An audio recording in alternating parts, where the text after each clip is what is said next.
Welcome back. As the Lagos State government continues with the demolition of defective structures, it is important to identify the signs that show that a building is about to collapse.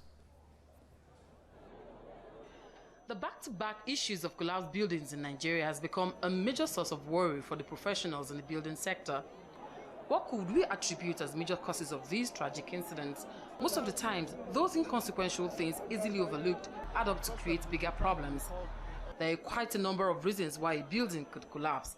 It could be as a result of a structural failure or natural disasters like an earthquake, a hurricane, flooding or landslide. You are building a house. First of all, you have the right professional. Who are the right professionals?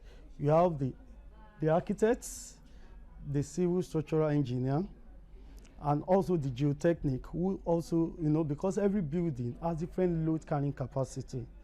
And one of the challenges we have in this part of the world, we have different soil formation rather. Let me say you could be within this environment, you have very good soil formation.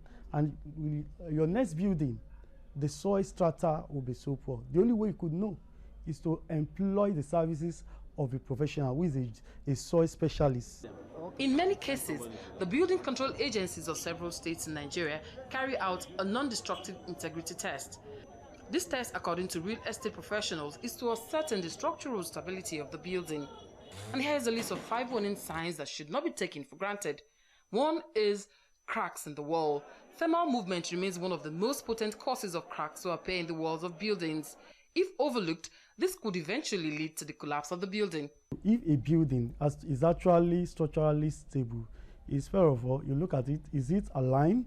Are there cracks? If all these, for example, if there are cracks, kind of defects, visible defects on the building, you will definitely kind of say that this building is not structurally stable. When there are gaps between the walls and floors of a building, you must understand that this is a structural defect that could end up very badly. Uneven spaces and sloping floors are not to be taken lightly. The third one is deteriorating structure, which could be a result of substandard materials used during construction. Maintenance on building, there must be a period between which maybe recurrent maintenance are done on building.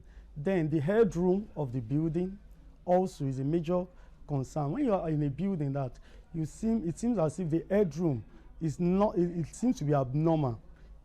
For example, maybe a standard building on the average should be 3 meters, and you are there, you discover that the headroom is going to like 2 meters.